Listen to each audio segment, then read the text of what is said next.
Broadcasting from the Hip Hop Weekly studios, I'd like to welcome you to another episode of Civic Cipher, where our mission is to foster allyship, empathy, and understanding. I am your host, Ramses Ja. Big shout out to Q Ward, who is in the City of Angels, getting you the coverage that you need and out there making it happen. And have no fear, he will be back in the studio soon enough. But in the meantime, we have a very special guest in the studio with us today. He goes by the name of Vladimir Gajic. He is an independent, nonpartisan political and legal commentator. He's a former lawyer and a social media influencer found online at Toxic Vlad. That's TOXIKVLAD.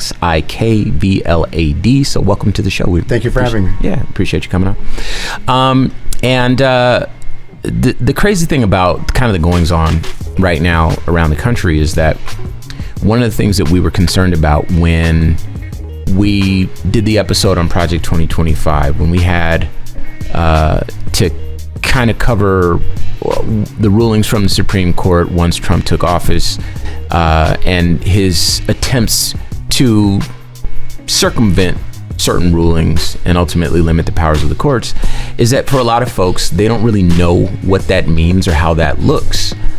People hear words like authoritarianism, they hear words like tyranny, they hear all these sorts of things, and they sound like scary words, but you know, there's a way that folks can do this legally, and that Trump is doing this, and the lay person who doesn't, work with, the law very closely may not know about it. So what we're going to do today is try to bring folks up to speed on what's happening, and maybe even what things folks can do to support their lawyers as lawyers support communities around the country. And so stick around for that and so much more. But before we go any further, it is time, as always, for some Ebony Excellence. And today's Ebony Excellence comes from Black Enterprise out of Charlotte, North Carolina. For those that know, Charlotte is one of the country's premier cities for Black-owned businesses, and a new effort from Kathy Dawkins and other members of the Charlotte-Mecklenburg Black Chamber of Commerce is set to create a hub designed specifically for those businesses. According to the Charlotte Observer, the chamber acquired an unused property and has poured resources into transforming the building into what Dawkins called a one-stop shop for professionals and small businesses, in hopes of helping entrepreneurs, improving Charlotte's economic growth, and fighting food insecurity. The Innovation Center, as the property is now known, will feature an agri-tech program for farmers, event spaces for businesses and business meetings, co-working spaces for startups, entrepreneurs, and nonprofits, as well as a retail store and a distribution center for small businesses. The chamber spent approximately $30,000 to acquire the building and is in the process of launching a $3.7 million fundraising campaign to attract funding for the necessary renovations to accommodate the chamber's vision for the space. And this obviously is very important, especially in Trump 2.0's America, where things like this that, there have historically been funds delineated for programs like this, community improvement, things like that. Those sorts of things are limited, particularly insofar as marginalized communities are concerned. So anybody doing anything under this current administration, we want to make sure that we shout them out. We also want to take the time to shout out, North Carolina. It is a resilient state, and Charlotte is a resilient city. And for those locally that tune into us on 98.7 every Sunday morning, so big shout out to Charlotte for holding us down out there. All right, so Vladimir Gajic. There are, well, you know what? Before we get into the weeds here, we want the people to know who they're hearing from. So talk a little bit about yourself, a little bit about your journey, and we'll get into the weeds, just so folks know, what it is that you have to offer this conversation. Well, thank you for having me on the show. Absolutely. It's nice to be here. I was a former attorney. I was a lawyer for about 20 years. Mm-hmm. I was born in Europe. Mm-hmm. My folks are from the old country, Eastern Europe, Yugoslavia. They escaped communism back in the day. Mm-hmm. I was born in France. We moved to Sunny Slope in the 80s. Went to school at U of A, University of Arizona, two times. Became a lawyer in 2002, and I've basically been working as a criminal defense lawyer for 22 years until last couple of years that changed. Okay. And then I went on I went on social media just to tell everybody what happened to me. Okay. That's where I am. Well, I think 20 years certainly does qualify you to help us make heads or tails of what's going on nationally right now. Now, I also want to frame the conversation we're about to have because, again, for folks that don't know kind of what's going on nationally, for folks that are just coming to this conversation, it certainly does help. So you and I know each other through the National Action Network, the Phoenix, Arizona chapter, but it is the National Action Network. It is all over the country. And this is Reverend Al Sharpton's sort of organization. So they sent over a statement to me, and I want to read it in its entirety because I think it helps paint the picture for the conversation we're about to have. So for those listening, buckle up. This is going to be a bit of a read. All right. Attorneys from across the country and even abroad have contacted the National Action Network Phoenix Metro chapter, sharing deeply troubling accounts of disparate and often retaliatory treatment by their respective state bars. While many of these stories involve the Arizona State Bar, this is clearly a national issue, not a local one. We've heard from attorneys who were disciplined over minor clerical errors, while others from more privileged backgrounds face no consequences for more serious infractions. Some have been disbarred after whistleblowing or representing marginalized clients. One attorney was sanctioned for using a routine format in a legal document. Another faced retaliation after exposing prosecutorial misconduct. These stories share a common thread: a lack of due process, selective enforcement, and an alarming lack of transparency. Every day, new attorneys come forward asking to have their stories told. This is not just about an individual grievance, but it is a civil and human rights issue affecting the integrity of our legal system. The NAN Phoenix Metro chapter will continue to raise these concerns nationally and work to ensure these voices are not silenced. Many of the attorneys who have come forward to the National Action Network Phoenix Metro chapter have not only been disbarred or disciplined unjustly, but have also suffered devastating personal and professional consequences as a result. When an attorney is disciplined, especially without due process or for politically or racially motivated reasons, the impact goes far beyond professional embarrassment. It affects their ability to maintain a livelihood, to support their families, and to serve the communities that rely on them. Their client base often disappears overnight, and their reputation is irreparably damaged. We've spoken with attorneys who have dedicated their entire lives to this profession, some of whom have also served this country in the armed forces. They upheld the law both in the courtroom and on the battlefield, only to return home and face institutional retaliation simply because they didn't align with the Arizona State Bar's way of doing things. These are not people who neglected their duties or violated ethics. These are individuals who stood up for what is right, who represented marginalized communities, and who sometimes challenged power. For that, they were targeted. This is a systemic problem that raises serious civil and human rights concerns, and it is exactly why NAN Phoenix Metro continues to elevate these stories and to ensure that attorneys are not silenced for doing the very thing the profession calls them to do: advocate for justice. Attorneys from across the country and even abroad have reached out to the National Action Network Phoenix Metro chapter, sharing their personal experiences of unfair and disparate treatment by state bar associations. This is not an isolated event. This is widespread. And each day, we continue to receive new accounts from attorneys whose careers and lives have been derailed. These stories must be heard, not just for justice to be served in individual cases, but to ensure systemic accountability and restore our faith in legal institutions. So, a lot of stuff going on. Obviously, the lens that we're viewing the country is through the lens of Arizona based on that document, but this is something that has been happening nationally. So, how this affects people on the ground. Obviously, the topic of the day is the protests in Los Angeles, and on this show we've covered Donald Trump's decisions to ignore the Supreme Court's rulings or circumvent the rulings. Indeed, there was a conversation that we had recently. I had with a gentleman named Ami Horowitz, who is a sort of a Fox News political pundit. And he was surprised to learn that the Big Beautiful Bill has a section, it's actually 70302, which seeks to limit the ability of the courts and the Supreme Court from enforcing court orders, which would again limit the power of the courts, but also allow more power in the executive branch of the government. The president himself would have more power.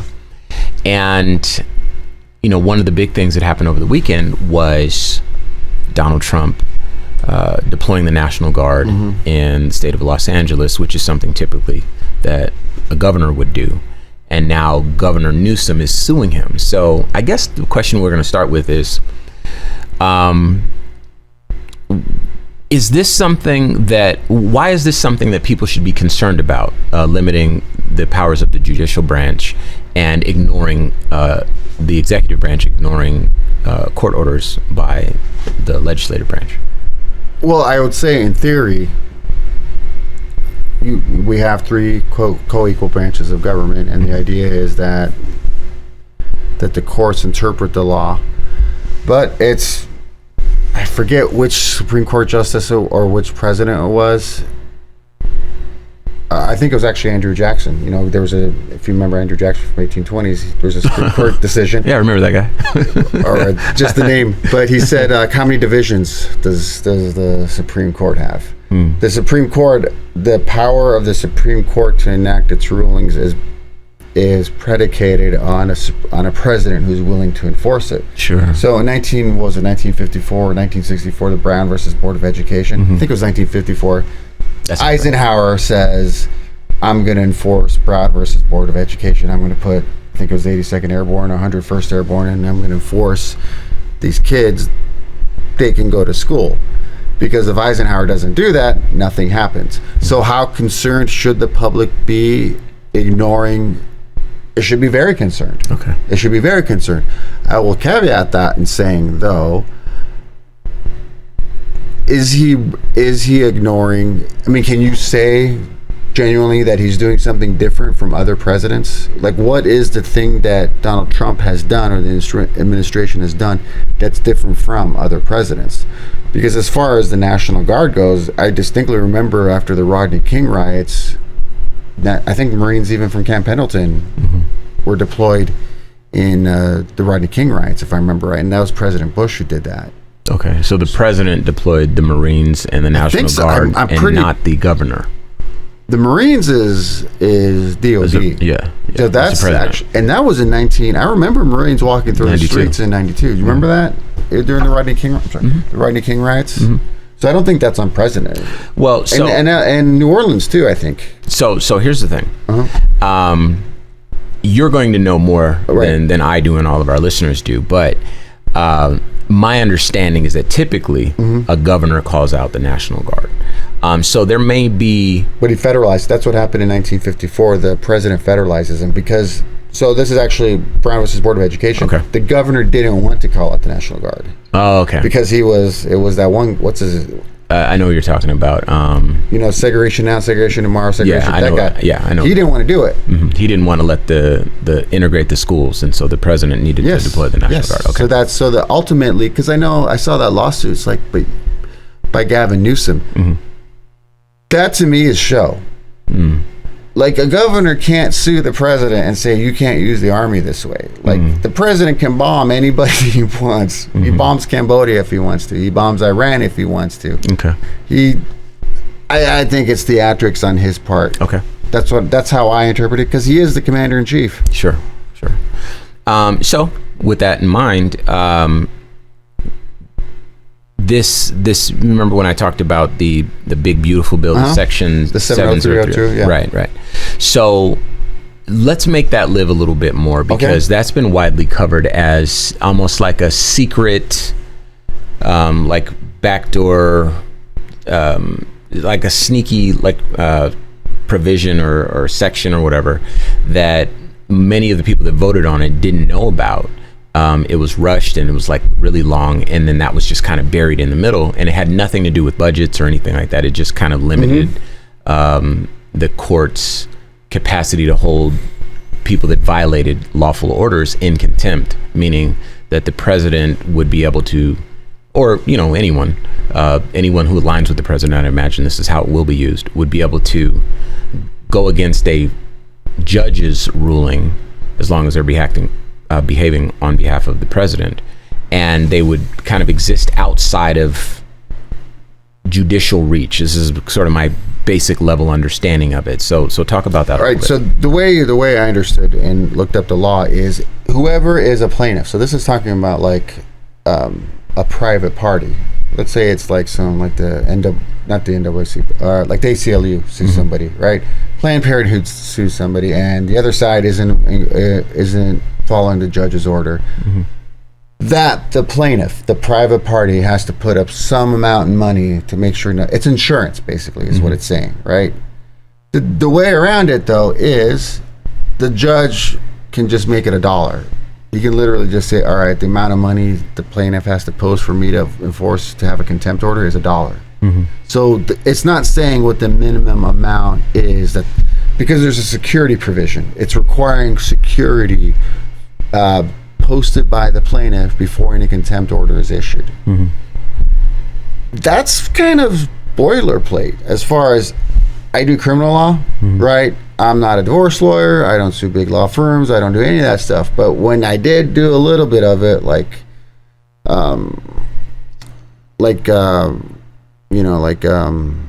forcible entry and detainers, that sort of stuff, a plaintiff having to put like a bond to protect the other guy in case something goes wrong, that's not Adolf Hitler or Joseph Stalin. That's pretty straightforward stuff. Okay.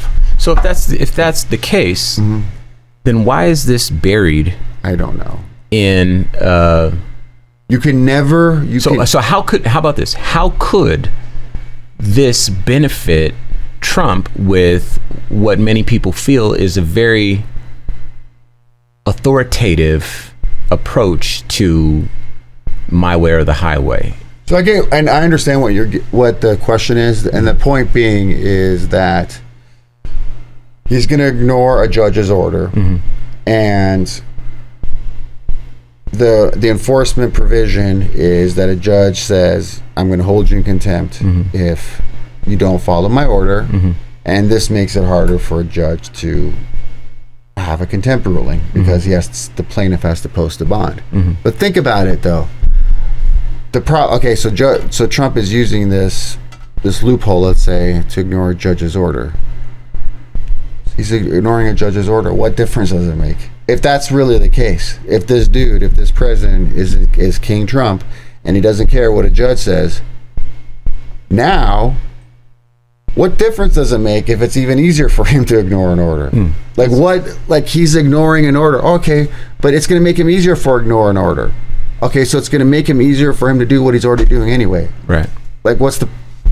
Well, as far as... I think that at least for those of us who've been like paying a little bit of attention, Donald Trump is still somewhat mindful of the fact that he is playing a game that involves all of us. And if he can appear decent enough, if he can give people optics, if he can give people enough cover to say, see, he's still a good guy, right? If Donald Trump went and like chopped the head off of a baby and everyone saw it happen, then he would, obviously everyone would turn on him, right? That's an evil thing to do objectively, right?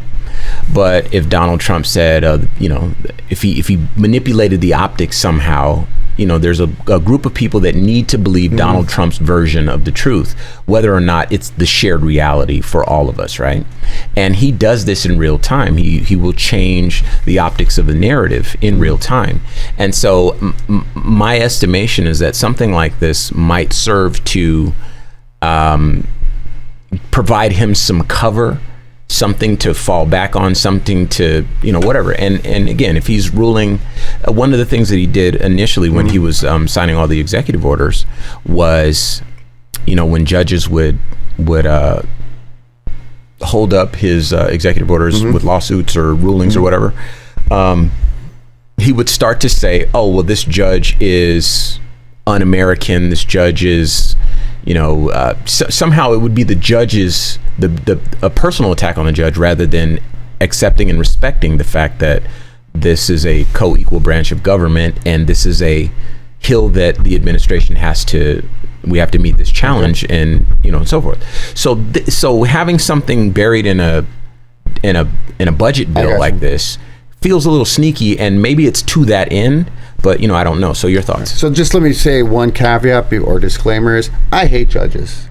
I absolutely hate judges. I think judges are the lowest form of life on the planet. So not pro-Trump, not anti-Trump, none of that. Anything that has judges on one side and anybody else on the other side, I'm going to side with the other side. Okay. All right. I don't care. Snake oil salesman, I'm with the snake oil salesman.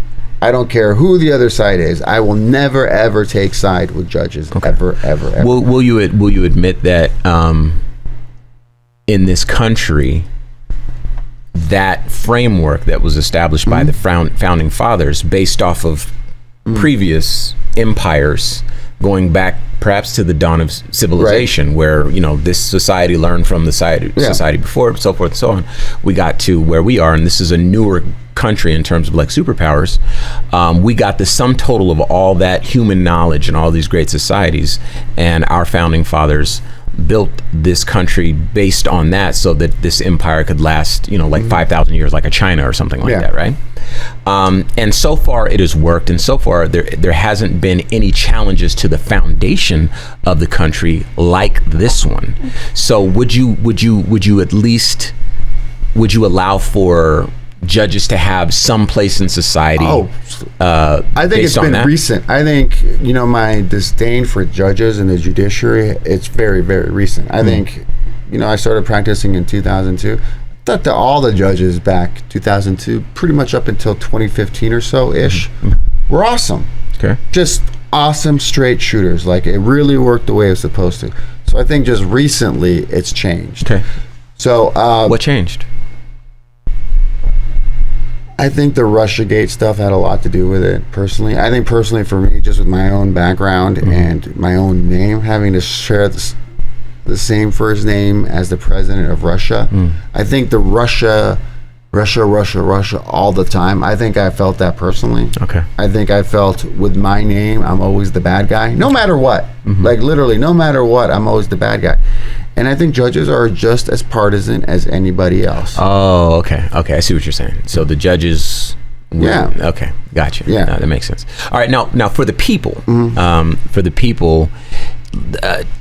give us your reaction to maybe Trump's general approach to...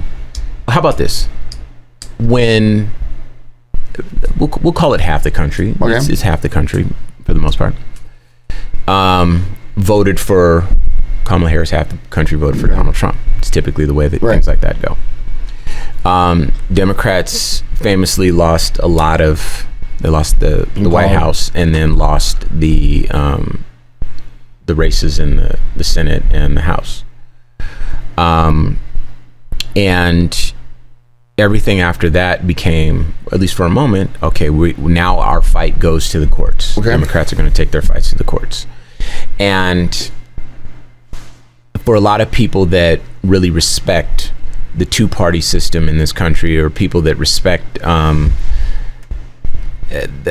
co-equal branches of government, people that expect and respect a democracy where people have voices and they can say how they feel, air out their grievances, all these people that respect the Constitution and so forth, things have worked. And when Democrats are down, there are still some recourse, there's some path for them to be heard and to affirm their reality and have representation. And then when Republicans are down, Republicans have never really gone anywhere. But the same thing holds true.